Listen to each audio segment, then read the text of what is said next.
Bueno, buenos días. Bueno, como les decía, ahora vamos a continuar ya con materia nueva. Sí, ya terminamos con la parte, digamos, del repaso de las partes anteriores del- de los que hicimos las primeras semanas. ¿Sí? Y nosotros en la última clase habíamos quedado con esta última definición.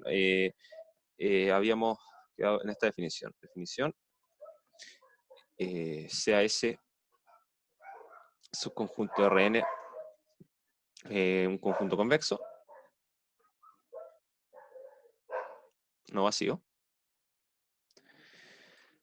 Entonces diremos que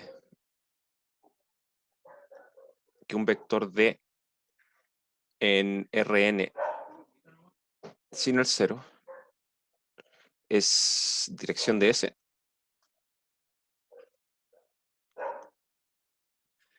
si se verifica que para todo X que pertenezca al conjunto S y para todo lambda mayor o igual a 0, se verifica que X más lambda D pertenece a S. Sí, finalmente una dirección es un vector que me está indicando que independiente del punto sobre el cual yo me pare en el conjunto, si yo miro en esa dirección tan lejos como yo quiera, ¿sí? Porque en el fondo esa es la función de este lambda mayor o igual a 0, ¿sí? Puedo mirar en esa dirección muy cerca del punto o mirar en esa dirección muy lejos hacia el infinito, y resulta que toda esa línea, finalmente, toda esa mitad de recta, desde el punto hacia el infinito, va a pertenecer al conjunto S, ¿sí? Y eso independiente del punto X que yo tome desde un comienzo, ¿sí? Entonces, en el fondo es como si yo tomara esta mitad de recta en esa dirección y la pudiera mover su comienzo hacia cualquier punto del conjunto S, y la línea que queda ahí siempre va a pertenecer al conjunto, ¿sí? Y por eso hablamos que es una dirección del conjunto.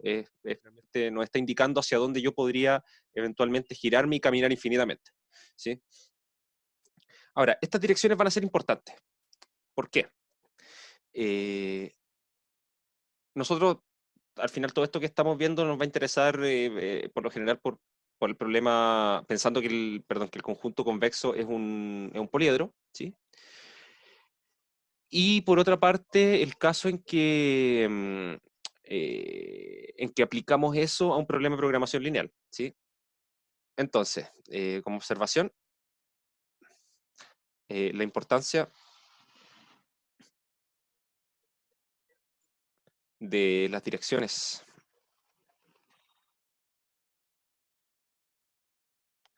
de un punto, perdón, de un convexo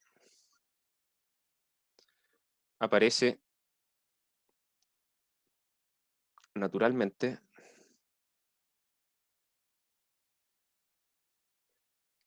en los problemas de programación lineal por lo siguiente.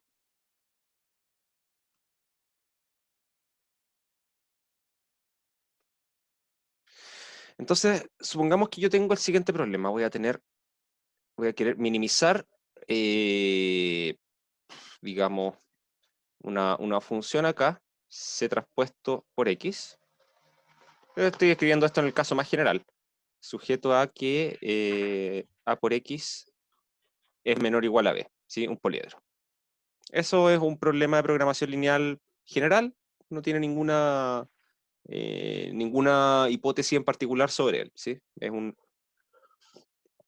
multiplicación de un vector fijo por mi incógnita y sujeto a que una matriz A por esa incógnita es menor o igual a B. Ahora, eh, supongamos que D distinto de 0 es dirección del poliedro P, que es igual a los X en Rn, tales que, em, tales que A por X es menor o igual a B, ¿sí? Quiero anotar el poliedro de esa forma. Notemos que esto significa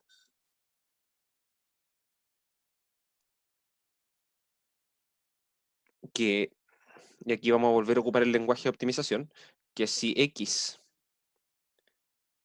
es solución factible,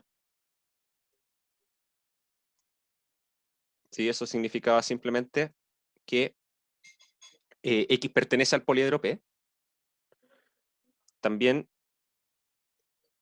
lo es X más lambda D para todo lambda mayor o igual a 0, ¿sí? Entonces, ¿qué pasa con la función objetivo?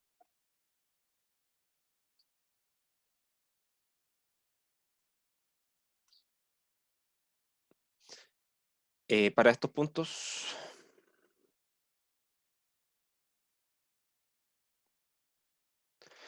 y claro, si yo tomo en el fondo este C traspuesto y lo multiplico por X más lambda D, ¿sí? Que es un punto que es una posible solución, ¿sí? Es una solución factible, es un punto que pertenece al poliedro, independiente del valor de lambda, mientras sea mayor o igual a 0. Esto va a ser igual a C traspuesto por X, más lambda veces C traspuesto por D. Resulta que, bueno, como yo tomé un X, tomé una solución factible cualquiera, la fijé y la dejé ahí. Ok, esto es un número, una constante, esta parte de acá, esto de aquí, es una constante. Pero acá yo tengo esta otra parte, le estoy sumando este lambda multiplicando a este otro número que va a ser C traspuesto por la dirección D, ¿sí? Pero resulta que aquí es donde tengo el problema, porque si C traspuesto por D fuese menor que 0, entonces C traspuesto por X más lambda por D tiende a menos infinito, cuando lambda tiende a infinito, ¿sí? O sea, yo puedo ir haciendo crecer lambda de manera que nunca me voy a salir del poliedro, porque D es una dirección, así que independiente del valor de lambda, por muy grande que sea, siempre me voy a quedar dentro del conjunto, siempre me voy a quedar dentro del poliedro. Y estoy haciendo, como C traspuesto por D es menor que 0, estoy haciendo que la función objetivo sea cada vez más pequeña. Entonces, en ese caso, así, el problema no tiene solución.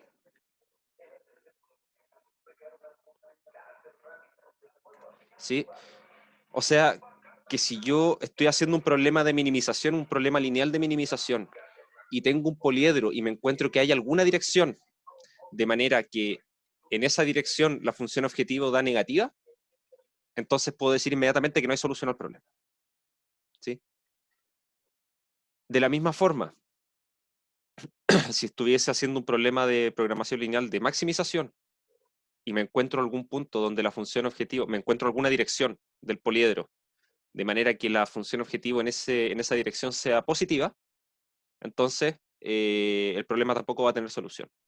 Finalmente, lo que estoy diciendo acá es que para la función objetivo, en este caso, si cuando tomo C traspuesto por D menor que 0, lo que estoy diciendo es que D es una dirección de decrecimiento para la función objetivo, ¿sí? ¿Por qué? Porque si miro en esa dirección, la función objetivo da negativa, entonces voy a ir decreciendo a medida, si eso lo voy ponderando por lambda. ¿Sí? Es más o menos esa la idea. Finalmente, este asunto de las direcciones de crecimiento y decrecimiento tienen una definición un poco más formal, ¿sí? Para funciones en el caso general, pero esa es más o menos la idea acá. Entonces, por eso que a nosotros nos va a interesar determinar cuáles son las direcciones de un poliedro, ¿sí? Porque con ellas vamos a poder determinar si es que un problema tiene o no solución. Y en caso de tener, lo vamos a poder mezclar con la parte anterior, que era lo de los puntos extremos, porque en caso de tener solución, nosotros sabemos que la solución está en alguno de los puntos extremos, ¿sí? Ahora, así es como vamos a ir juntando todo esto. Perfecto. Entonces, esa es la como observación, que de hecho es una observación bien larga, pero que nos indica más o menos por qué nos va a interesar estudiar las direcciones de un poliedro en general.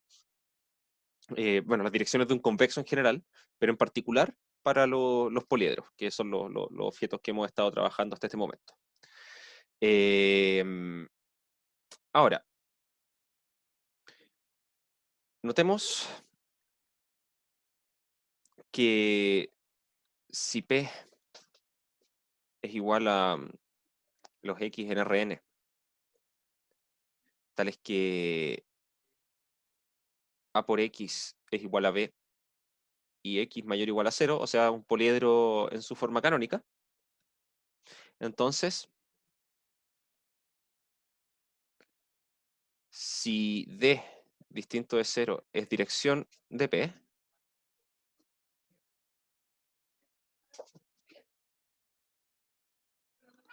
debe cumplirse que...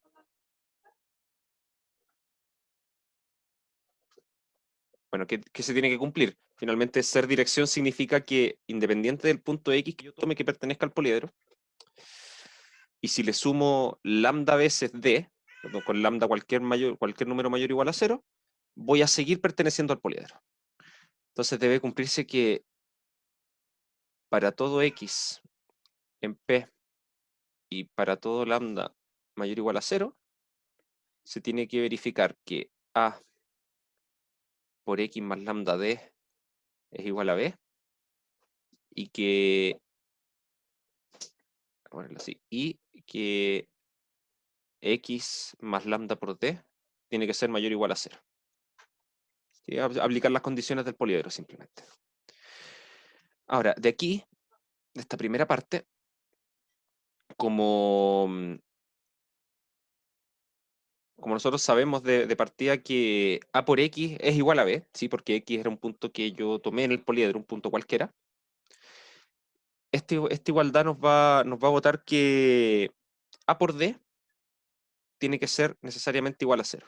¿Sí? Porque, bueno, nos va a quedar que lambda por A por D es igual a 0, independiente del valor de lambda, y para que eso ocurra independiente de lambda, tiene que ser necesariamente que A por D sea 0. Y por otra parte, de acá, como yo sé que el vector X es mayor o igual a 0, yo podría supongamos que el vector D tiene una coordenada negativa en alguna parte. Si eso fuese así, yo puedo hacer lambda muy grande, ¿sí? Lo puedo hacer tan grande como yo quiera, y en algún momento esta suma, el X más lambda D, tendría una coordenada negativa. Entonces eso es imposible, así que de esto se deduce que D tiene que verificar esta desigualdad, ¿sí? Así que, finalmente, cuando yo tengo un poliedro en su forma canónica, ¿sí? Como lo tenía aquí arriba, aquí, para estudiar sus sus direcciones, ¿sí? Entonces, son aquellas que satisfacen este otro sistema, ¿sí? O sea, en el fondo pertenecen a otro poliedro, ¿sí? Y que es muy similar, la única diferencia es que ahora el lado derecho, que era un B acá, ahora es un 0, ¿sí? Esa es como la gran diferencia que se da. Ahora, como estas cosas representan direcciones, no representan puntos dentro del poliedro, están indicando solamente bueno, medio redundante, pero en qué dirección me voy a poder mover, ¿sí? Podemos hablar de igualdad de direcciones, ¿sí?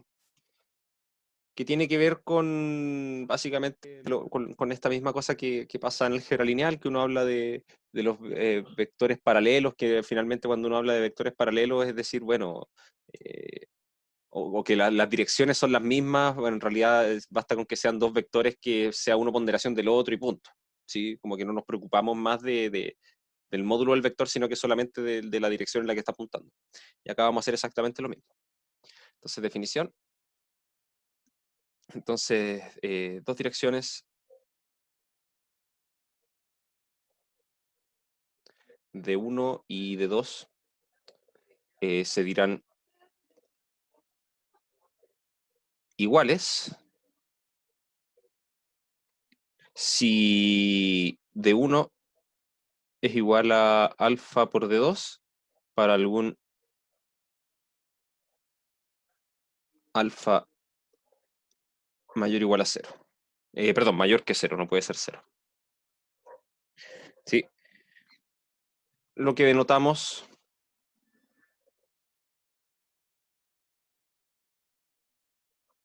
de 1, no voy a ocupar esta notación, ¿sí? De 1 paralelo con de 2. Sí, no voy a ocupar la notación que está en el apunte porque me parece que dice de 1 igual de 2 siempre que no haya confusión. Prefiero evitar la confusión y ponerlo así, que en realidad eso es lo que queremos decir, ¿sí? Que los vectores son paralelos, ¿sí? Ese es el concepto geométrico. Ahora, de la misma forma que, que lo hicimos antes, vamos a ver un poliedro, ¿sí? Vamos a ver un poliedro simple acá y vamos a tratar de estudiar un poco su estructura. A ver, voy a tomar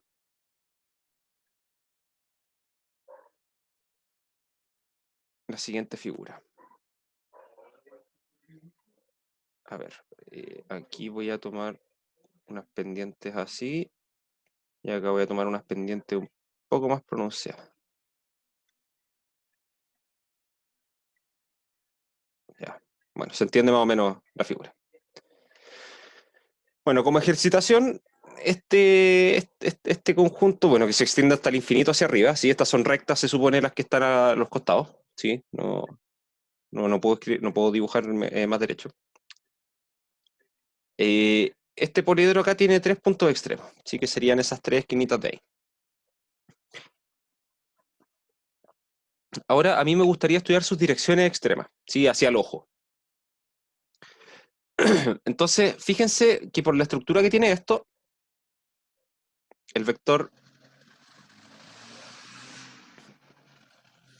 el vector 0, 1 es dirección, ¿sí? Si yo tomo la dirección vertical, si yo me paro en cualquier punto y me muevo de ahí hacia arriba, en vertical, siempre me voy a mantener dentro del conjunto, ¿sí? Y fíjense que eso, claro, yo puedo en el fondo ir moviendo, a ver si tengo, cómo funciona la regla acá? No sé cómo se gira.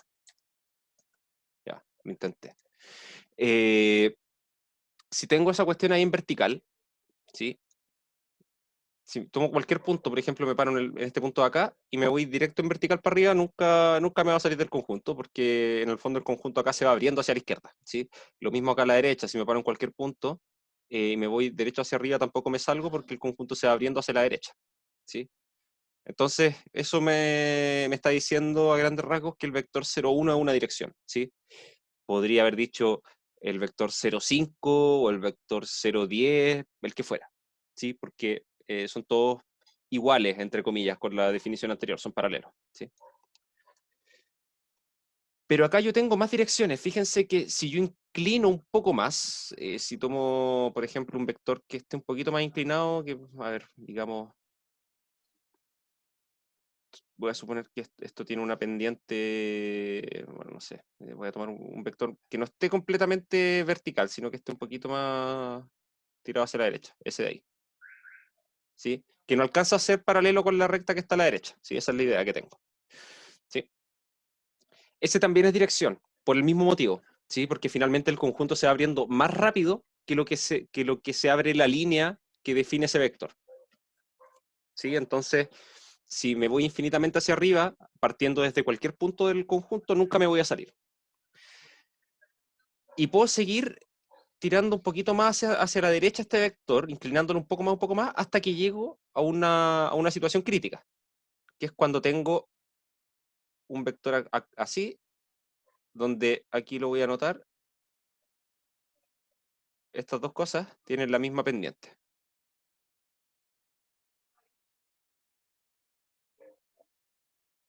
¿Sí? Y ahí ya llegué a un punto crítico. Ahí ya no puedo seguir avanzando, pero como toda esa orilla está incluida en el conjunto, ese vector de ahí también es dirección, ¿sí? De la misma forma puedo hacer lo mismo hacia el lado izquierdo y me voy a quedar con otro vector así, ¿sí? Y que va a ser lo mismo, aquí voy a volver a decirlo, en realidad ese vector de ahí con este de acá tienen también la misma pendiente.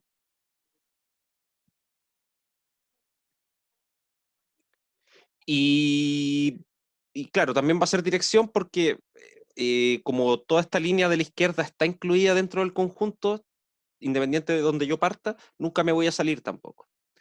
Pero si los inclino un poco más, me salgo el conjunto, ¿sí? O sea, ya dejan de ser direcciones.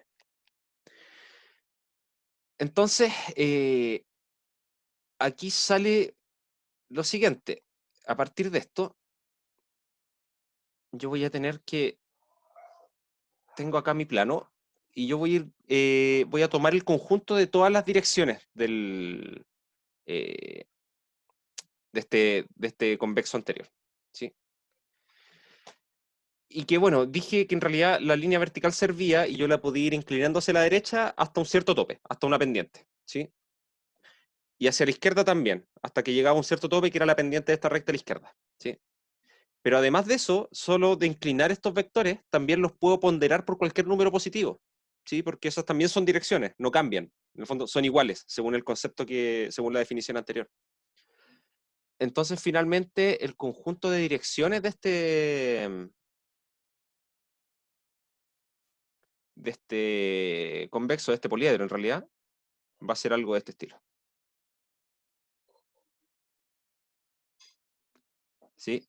Lo que es bastante correcto, porque de partida tenía que ser un conjunto convexo, ¿sí? Fíjense que estaba dado por esta ecuación, A por D igual 0 y D mayor o igual a 0, eso es un poliedro, ¿sí? Así que tenía que ser algo así. Pero esto va a ir más allá, va a ser una cuestión que siempre va a tener una estructura de esa forma, va a ser lo que llamamos un cono en matemáticas. Sí, que un conjunto que contiene al cero, perdón, que su cerradura contiene al cero, y que cualquier vector que yo tome, si yo lo pondero por un número positivo, ese resultado sigue perteneciendo al conjunto. Y aparte es convexo, lo que va a significar que si yo sumo dos vectores cualquiera, su resultado sigue estando dentro del mismo conjunto también, ¿sí? Todas esas propiedades se pueden verificar simplemente por esta caracterización de acá, ¿sí? Y que, claro, los conos por lo general se ven así, se ven como conos, ¿sí? No tiene ninguna otra gracia. Ahora, si yo empiezo a estudiar lo que pasó con estas direcciones, en el fondo yo llegué, siempre mencioné que tenía estas dos direcciones críticas, ¿sí? A las cuales yo podía llegar y después no me podía mover más, no podía inclinar más la dirección, ¿sí? Y eso nos está hablando de que acá, aquí en esta dirección, justo aquí, sobre esta recta, y esta de acá, nos aparece otro concepto de extremo, ¿sí? Y esas de ahí son las que vamos a llamar en este caso, son direcciones extremas. Y por lo que yo mencionaba antes, y que claro, es algo que hay que demostrar, pero lo voy a mencionar y voy a justificarlo con lo mismo que había mencionado. Cualquier otra dirección que esté adentro, yo la puedo escribir como combinación lineal de las direcciones extremas, ¿sí? Es muy parecido a lo que pasaba con los puntos extremos, ¿sí? Cuando yo tenía puntos extremos, ¿sí? Yo lo que hacía era tomar las combinaciones convexas de esos puntos para obtener un convexo, ¿sí? Para obtener su envoltura convexa, ¿sí? Pero ojo que ahí yo hablaba de combinaciones convexas nomás, no de combinaciones lineales. En el caso de las direcciones extremas, uno habla de tomar combinaciones lineales, ¿sí? ¿Por qué? Porque en realidad da lo mismo si una dirección yo la pondero por un número que está entre 0 y 1 nomás, o si lo pondero por un número tan grande como yo quiera, mientras sea positivo, ¿sí? Eso tiene que ser combinaciones lineales positivas, perdón. Eh, Porque en realidad si lo pondero por un número positivo muy grande, en el fondo la dirección no cambia, ¿sí? Sigue siendo la misma. Entonces, voy a anotar eso acá como proposición,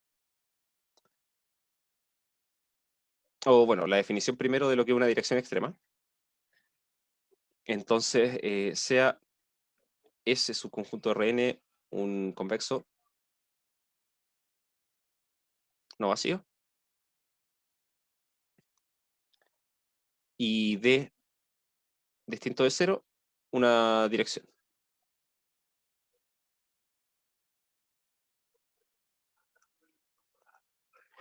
Diremos que la dirección es extrema.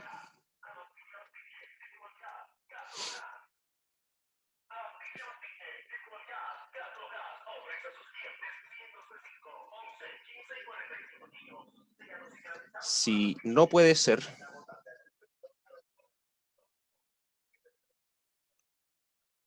escrita como combinación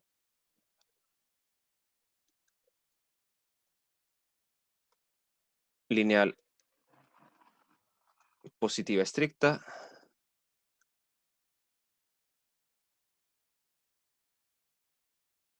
de direcciones DS. Ya mucho bla bla, esto como lo podríamos notar, es decir, no existen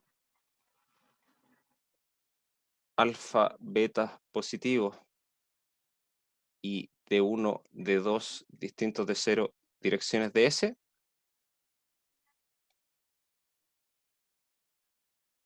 tales que D sea igual a alfa por D1 más beta por D2. ¿Sí?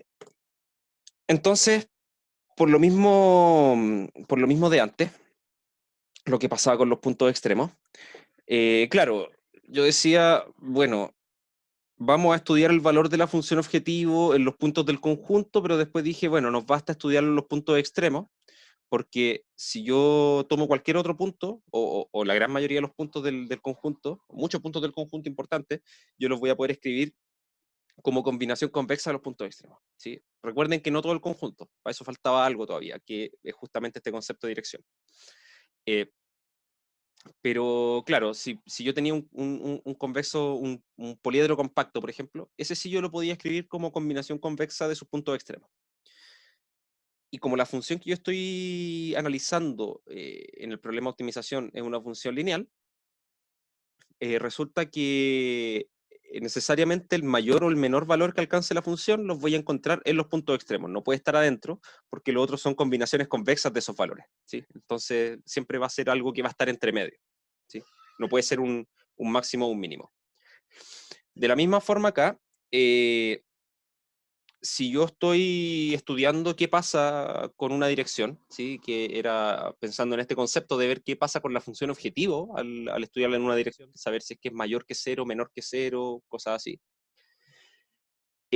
No necesito estar evaluando todas las direcciones, ¿sí? Porque como cualquier dirección finalmente termina siendo combinación lineal positiva estricta de direcciones extremas, me basta con ver qué pasa con la función objetivo solo en las direcciones extremas. ¿Sí? Entonces, como condición para un problema de minimización, lo voy a anotar acá, lo vamos a poner como lema,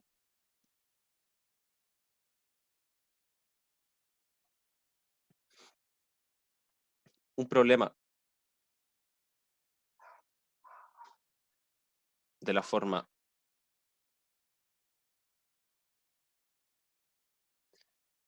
mínimo de C traspuesto X sujeto a por X igual B, X mayor o igual a 0, ¿sí? Lo voy a escribir en forma canónica,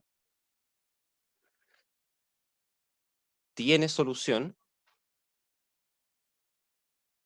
y en este caso quiere decir tiene solución óptima, ¿sí? Existe un X que minimiza, sí y solo sí, el conjunto P de los X en Rn, tales que A por X igual B y X mayor o igual a 0, es no vacío, ¿sí? Y ojo ahí que en realidad eso hay que decirlo porque algún A y un B dados, por ejemplo, esta cuestión podría ser vacía, ¿sí? Nada lo impide. Entonces, sí, solo sí, el conjunto es no vacío y C traspuesto por D es mayor o igual a 0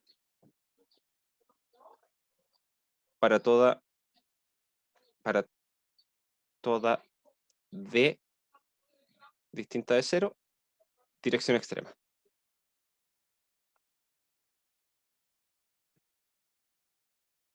¿Sí? Entonces ahora ya tenemos una caracterización que nos permite saber, al menos, ya podemos saber cuándo un problema de minimización, un problema de programación lineal de minimización tiene solución o no. ¿Sí? Tenemos una caracterización completa. ¿Sí? De la misma forma, se puede hacer lo mismo para el máximo. ¿Sí? Si cambio eso por un máximo, lo único que tendría que cambiar es la desigualdad de acá. Está aquí. Tendría que cambiar esa desigualdad. Ahí, estaba borrando. Esta desigualdad acá tendría que cambiarla por un menor igual. ¿Sí? Eso sería todo lo que cambia. Ahora, justamente de esto va a ser lo que nos vamos a querer aprovechar después al momento de resolver problemas de programación lineal. ¿Sí?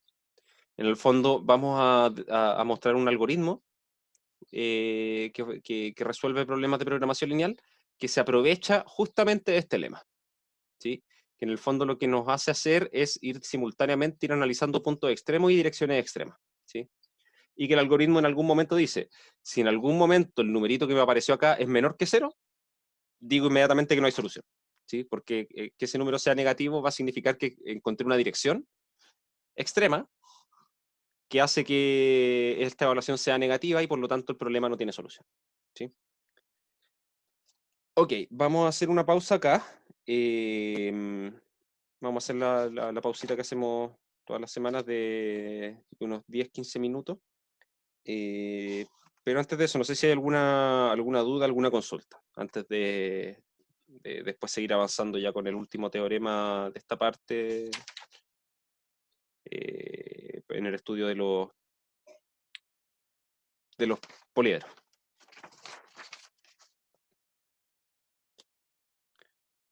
Ya, ok. Entonces, si no hay consultas, vamos a parar hasta unos 15 minutos hasta las 11:15. A las 11:15 seguimos y después terminamos con esa última media hora de la clase. Ok.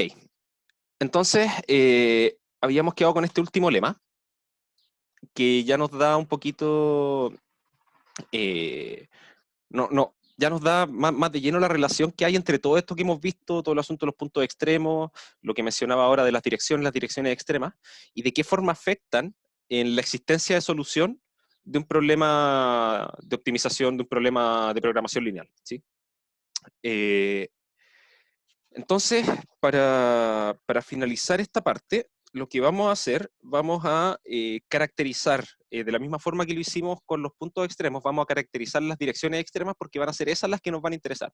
¿Sí? Y vamos a dar una descripción completa diciendo de qué manera podemos escribir un poliedro ocupando la menor cantidad de información posible. ¿Sí? Que tiene que ver con esto, por ejemplo, que los poliedros que son acotados los podemos escribir como combinación convexa de esos puntos extremos, pero un poliedro cualquiera no. ¿Sí? Porque, por ejemplo, si era no acotado, por ejemplo, este mismo acá arriba, si yo tomo la combinación convexa de sus puntos extremos, lo que me va a dar va a ser este triángulo acá abajo nomás. Y pierdo toda la parte de arriba. ¿Sí? Pero fíjense que toda la parte de arriba yo la podía describir mediante las direcciones. ¿Sí? En el fondo yo me puedo parar en cualquier punto de este triángulo acá abajo y tomar una dirección e incluir en el conjunto todos esos puntos de esa línea. ¿Sí? Y con todas las líneas posibles que pueda armar hacia arriba. Y eso me termina de armar el conjunto completo.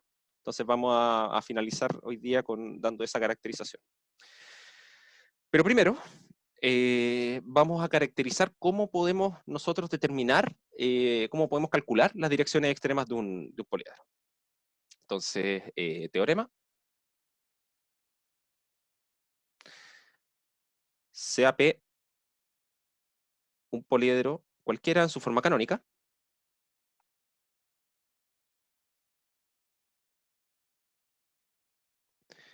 donde las condiciones que pedimos siempre, donde A es una matriz de m filas y n columnas con coeficientes reales, que va a ser de rango m. ¿Sí? Recordar que eso significa que tiene m columnas linealmente independientes o m filas linealmente independientes, es lo mismo. Y B, el lado derecho, un vector cualquiera de Rm. Entonces, una dirección de barra es dirección extrema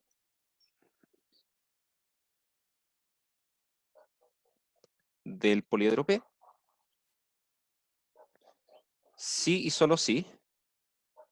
Y aquí el resto del teorema es muy similar al de los puntos extremos. Entonces, sí, solo sí, la matriz A, y aquí nuevamente vamos a hablar de esta descomposición. La matriz A se puede descomponer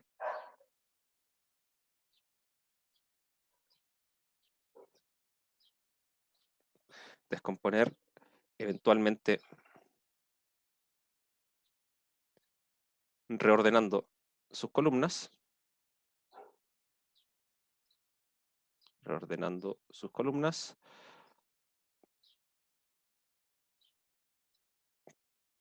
En la forma. ¿Sí? Recuerden que esto es principalmente notación y que siempre nos va a interesar la forma en que se reordenaron estas columnas, ¿sí? La forma en que fuimos escogiendo las columnas al hacer el reordenamiento, donde la matriz B es una matriz cuadrada de m filas, m columnas, que tiene que ser invertible.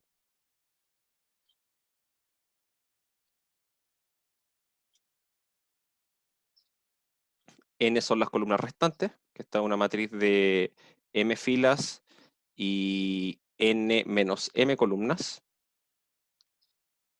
Entonces contiene las columnas restantes.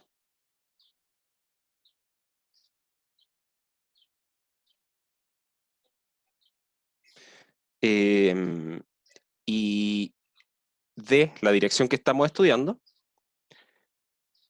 es un múltiplo positivo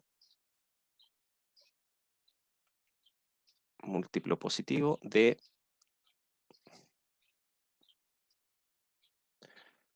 este vector de acá, D, que va a tener acá B a la menos 1 por A sub J, y acá EJ,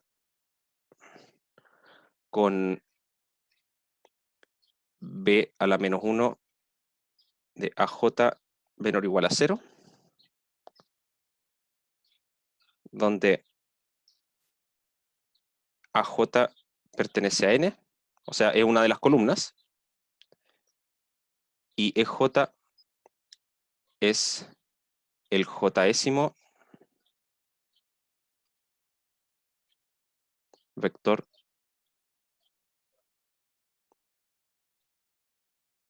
de la base canónica de R a la N menos M. ¿Sí? Ojo aquí. Perdón, me equivoqué acá en un símbolo. Aquí, mayor o igual a 0. A ver, ¿qué cosas cambian acá? Fíjense que hasta la parte donde doy la matriz B y la matriz N, esto igual. ¿Sí? La matriz A se descompone reordenando columnas en dos matrices, una matriz B que es invertible, una matriz N que contiene el resto de las columnas. ¿Sí? La matriz A originalmente es de rango M, hasta ahí todo igual. Pero después aquí cambia un poco el discurso. Aquí yo digo, y de barra no es necesariamente igual a esto de acá, ¿sí? Sino que un múltiplo positivo. ¿Sí? ¿Por qué digo eso? Es por esto de la igualdad de direcciones. Si yo tengo una dirección extrema finalmente y la multiplico por cualquier número positivo, el resultado también va a seguir siendo una dirección extrema, porque en términos de direcciones son iguales. ¿Sí? Por lo que mencionamos delante de qué significa ser igual en el sentido de direcciones. ¿Sí? Ahora, fíjense que también pido que este B a la menos 1 por AJ, donde AJ es alguna de las columnas de la matriz N, sea mayor o igual a 0. Antes lo que poníamos ahí, en vez de la J, poníamos el vector B, el del lado derecho de la ecuación. ¿Sí? Fíjense que ahora ese vector B, el del lado derecho de la descripción del poliedro, no aparece en ninguna parte acá entre medio. ¿Sí? Solo aparece en la descripción del poliedro. La pregunta es si eso tiene o no sentido. Y la respuesta es bien clara.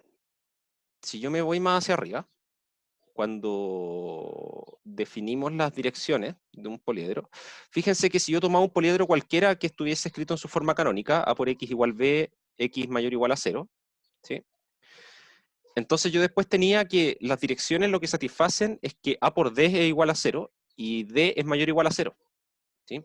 Fíjense que acá, esta descripción A por D igual 0 y D mayor o igual a 0 va a ser siempre la misma, independiente del B que tenga yo acá en el lado derecho en el poliedro. ¿Sí? O sea, yo podría tomar este poliedro y cambiarlo, poner un poliedro P' y reemplazar este vector B por otro, y sus direcciones extremas van a ser las mismas. ¿Sí? Finalmente, las direcciones extremas de del poliedro dependen solamente de la matriz A. ¿Sí? ¿Se entiende más o menos la idea? Por eso en el teorema el valor que tenga el vector B, el que está acá, no tiene ninguna influencia en el resultado final. Entonces eso por una parte, pero ahora, claro, el efecto o la gran participación la tienen las columnas de la matriz N, ¿sí? Son estas que están acá. Y rellenamos con un vector EJ, que es el vector jésimo de la base canónica de R a la N menos M, ¿ya? Y aquí esta parte hay que entenderla de la misma forma, ¿sí? Antes lo que hacíamos era, en el fondo acá, escribir esto y rellenar con ceros, ¿sí? Y decir que eso era el punto extremo, ¿sí? Acá poníamos el vector B. Ahora lo que vamos a hacer es esto de acá. Vamos a tomar una columna de la matriz N, voy a multiplicarla por el vector B a la menos 1, y después voy a rellenar con los elementos de este vector de la base canónica de Rn menos m. ¿Sí? Que en el fondo van a ser la cantidad de componentes que me van a faltar para tener un vector D que tenga n componentes en total. ¿Sí?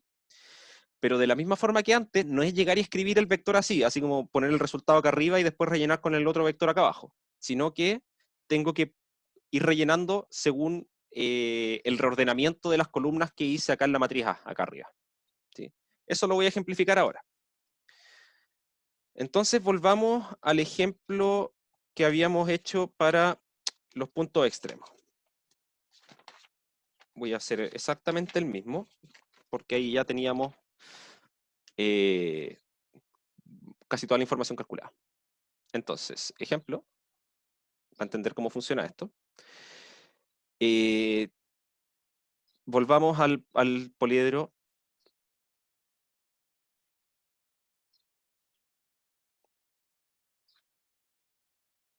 que estaba dado por P, que iban a ser los X en R4, tales que A por X igual B y X mayor o igual a 0, donde A era la matriz 2, 0, 1, 0, 0 menos 1, menos 1, 2, y B era el vector 1, 1. ¿Sí? Este ejercicio ya lo hicimos. En este caso lo que nos había dado es que los puntos extremos de P, al aplicar el teorema, eran los siguientes. Eran el punto 3 cuartos, 0, 0, 1 medio,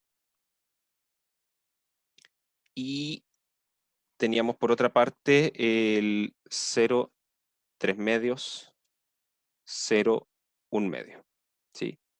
Donde esos ceros salían justamente por esto de rellenar con puros ceros el resto del vector. ¿Sí? Ahora, ¿qué es lo que necesito? Yo necesito tomar todas las formas posibles en que la matriz B, o armarme matrices B, que sean invertibles, a partir de la matriz A. En el fondo tengo que ir tomando columnas. Y ya habíamos dicho que en realidad la forma de tomar esa matriz B no eran muchas, ¿sí? Eran en este caso 4 sobre 2, ¿sí? La cantidad de columnas sobre la cantidad de filas, ¿sí? Eso es combinatoria. Entonces, ¿de cuántas formas lo puedo hacer en este caso? Lo puedo hacer de 6 formas. Entonces voy a ir anotándolas de nuevo. Entonces, primero, y voy a ir anotando acá al lado izquierdo cuáles son las columnas de la matriz A que voy a ir tomando. Entonces voy a tomar las columnas 1 y 2. Y esto nos da la primera, que es la matriz B igual a 2, 1, 0, 0. Este inmediatamente digo no invertible, así que no me caliento más la cabeza.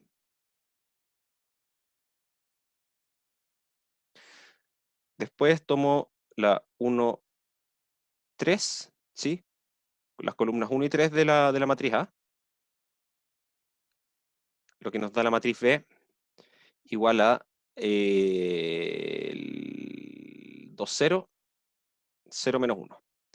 Esta es invertible, ¿sí? Puedo calcular su determinante, me sale que es una matriz invertible, y su inversa es igual a, voy a tener que hacer todos los cálculos de nuevo, 2 por acá, esto da menos 2, entonces es menos 1/2, y acá nos queda menos 1, 2, 0, 0. A ver, déjenme verificar ahí si es que me equivoqué o no. Menos 2, menos 2. Y acá, ¿qué es lo que quiero hacer? Quiero hacer eso, 0, 0. Ya, sí, está bien. Está ahí. Entonces, ¿qué me dice ahora el teorema? A partir de esa, yo lo que tengo que hacer es multiplicar ese B a la menos 1 por las columnas de la matriz N. ¿Sí? ¿Cuál es mi matriz N en este caso? La matriz N es la que se me forma con el resto de las columnas. Entonces, en este caso sería con la columna 2 y la 4, que son las que no estoy ocupando para la matriz B. ¿Sí? Acá estoy ocupando la 1 y 3, entonces tengo la columna 2 y la columna 4. Entonces aquí separo el desarrollo en dos partes. Voy a tener por una parte B a la menos 1 por la columna, voy a anotarla así, por la columna A2, ¿sí? La segunda columna de la matriz A. Y esto, bueno, lo voy a hacer, lo voy a escribir acá. Esto es menos 1/2 por la matriz menos 1, 0, 0, 2. Y eso lo multiplico por la segunda columna de la matriz A, que sería el vector 1, 0. Esto da, a ver, el producto de estas matrices me va a dar la primera columna solamente, así que me va a dar menos 1, 0. Y eso multiplicado por menos 1/2, nos va a quedar acá 1/2, 0. ¿Ya? Y aquí es cuando yo digo, ok, esto de acá, ¿verifica la condición de positividad? Sí, perfecto, la verifica. Entonces, esto es válido. Lo voy a dejar ahí. Y voy a hacer lo mismo acá con la matriz B a la menos 1 y la otra columna que nos falta, que es la cuarta columna. Acá nos va a dar menos 1/2, menos 1, 0, 0, 2. Y ahora tengo que multiplicar acá por el vector menos 1, 2. Sí, voy a escribir abajito nomás, no me va a alcanzar ahí al lado. Y bueno, acá va a ser menos 1/2 y tengo que hacer la multiplicación de estas cosas. Entonces me da menos 1, acá me da un 1 y acá me da un 4. Y esto al final nos va a dar el vector menos 1/2 y acá va a dar menos 2. Así que este de acá lo descarto porque tiene coordenadas negativas. Listo. Entonces ahora estoy en condiciones de pasar a la siguiente matriz, que sería tomar para B las columnas 1 y 4. Entonces en este caso B va a ser igual al 2, 0. Y la cuarta columna de la matriz A es menos 1 y 2. Esta matriz es invertible, ¿sí? Le puedo calcular el determinante, da 4. Entonces, esta inversa va a ser 1/4 y acá nos va a quedar 2, 2, 0, 1.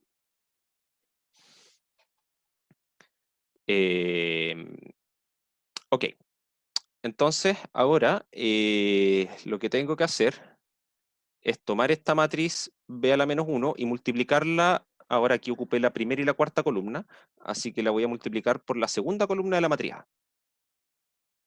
Entonces nos va a quedar un cuarto de la matriz 2, 0, 1, 2 y multiplicada por la segunda columna, que era el vector 1, 0.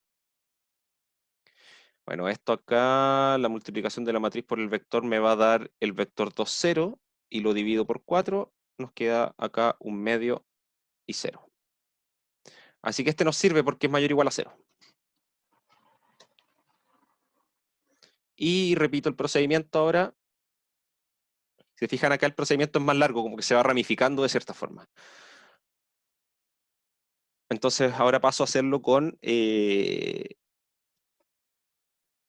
la tercera columna. Entonces nos va a quedar acá un cuarto, 2, 0, 1, 2. Y la tercera columna de la matriz A era el vector 0, menos 1. Entonces esto nos da un cuarto y esta multiplicación me da menos la segunda columna de la matriz. Entonces nos da menos 1, menos 2. Y bueno, esto nos va a dar el vector menos un cuarto, menos un medio. Y que no nos sirve, ¿sí? Porque no satisface la condición de positividad, ¿sí? Aquí, esto que nos está pasando ahora, que como que de un vector, para cada matriz B, de uno de los vectores sí me sale una dirección, sí me sale algo válido y de la otra no, es coincidencia solamente, ¿sí? O sea, podría pasar que ninguno de los dos sea válido o que los dos sean válidos, ¿sí? Fue solamente coincidencia en este momento.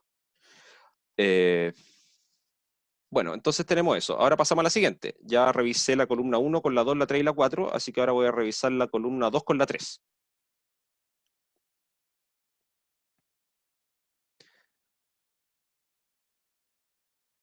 Entonces ahora tenemos la matriz B, que son segunda y tercera columna de la matriz A, que es la matriz 1, 0, 0, 1. Perdón, 1, 0, 0, menos 1. Que es invertible también, y su inversa es igual a menos, es la misma, de hecho. Sí, esa es la inversa. Entonces ahora, B a la menos 1 por la primera columna de la matriz, que sería el vector 2, 0. Entonces nos va a quedar acá 1, 0, 0 menos 1, y acá el vector 2, 0.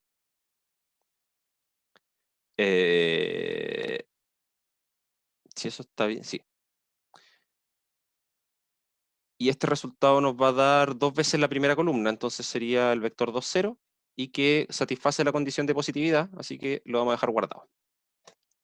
Y por otra parte, tenemos B a la menos 1 por el cuarto vector, que es el vector menos 1, 2.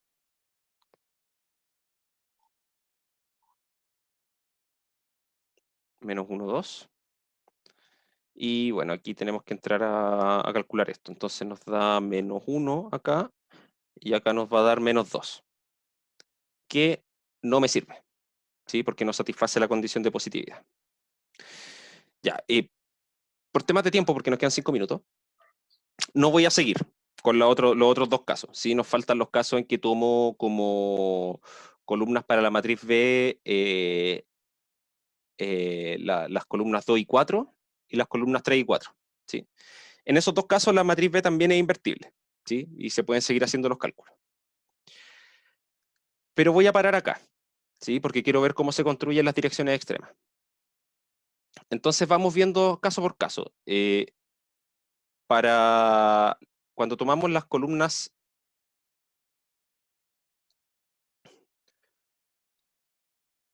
cuando tomamos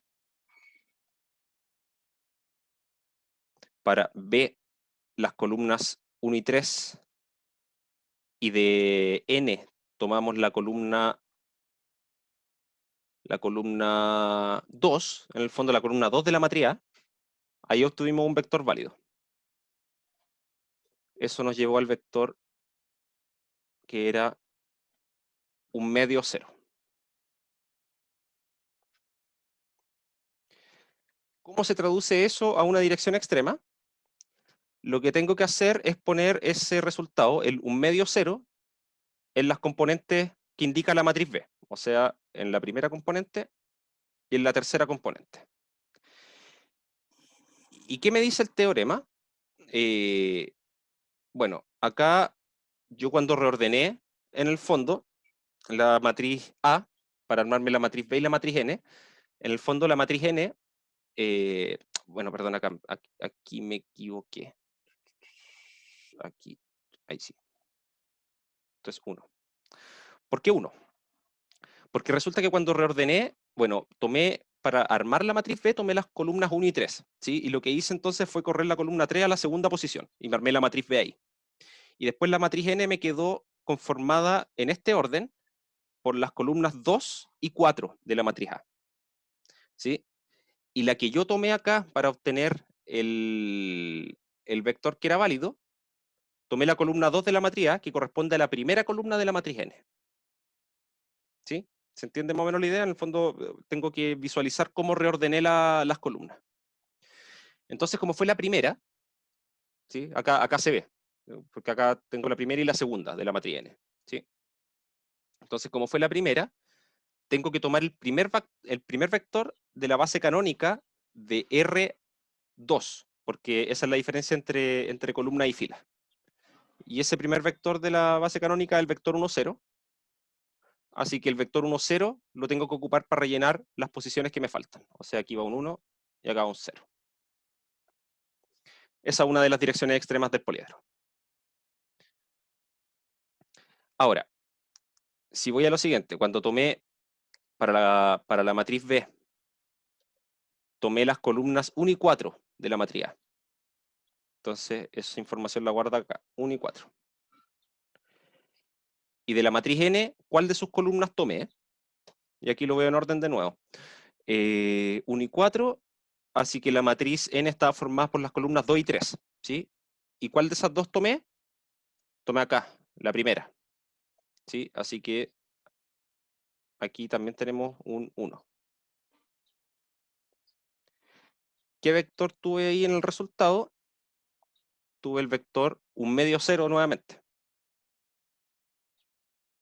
¿Sí? Y aquí uno podría pensar que finalmente es el mismo, me va a dar la misma dirección, ¿sí? Porque me dio el mismo resultado acá en esta parte y acá también, ¿sí? Pero resulta que por el reordenamiento nos va a dar vectores distintos. Porque resulta que ese un medio 0 lo tengo que ubicar en la primera y en la cuarta posición. Ah, bueno, al final igual va a dar lo mismo. ¿Sí? Bueno, esta cuestión igual puede pasar. Pensé que me iba a dar distinto, pero no, dio lo mismo.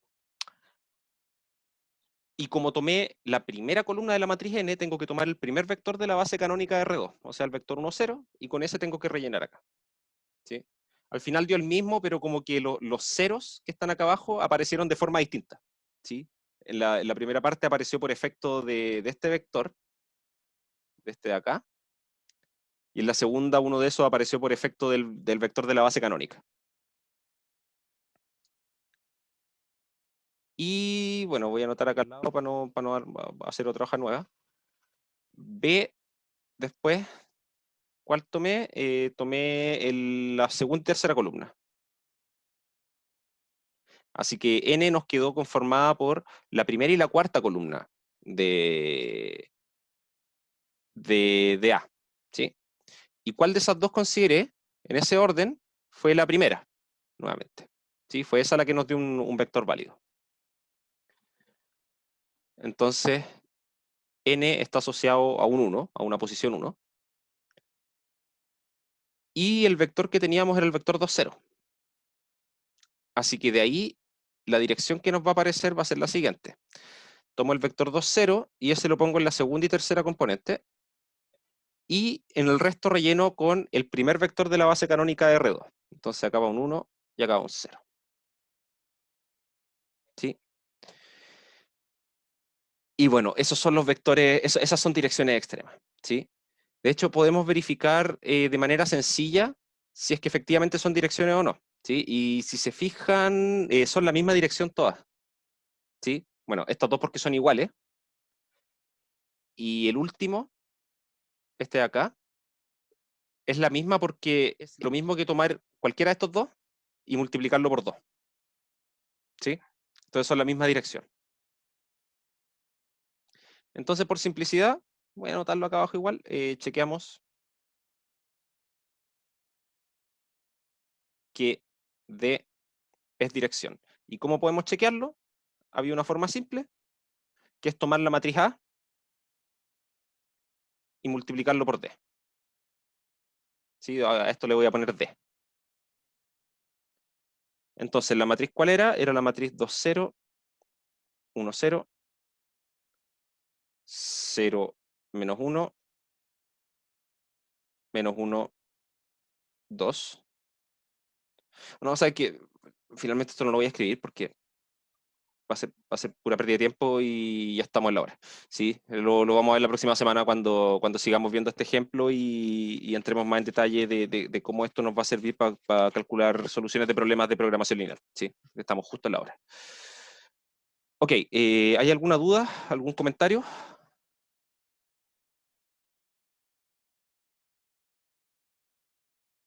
Ya, entonces si estamos todo ok, lo dejamos hasta acá y nos estamos comunicando el día lunes, ¿sí? Ahí vamos a continuar con este tema y vamos a entrar ya a los algoritmos de resolución de este tipo de problemas, ¿sí? Que tengan un buen fin de semana, chiquillos, y nos estamos comunicando. Chao, profe. Chao, Igual, Chao, profe, chao. gracias. profe. Chao. que estén bien, chao. Que le vaya bien. Chao, profe, gracias. Gracias, chao. Chao.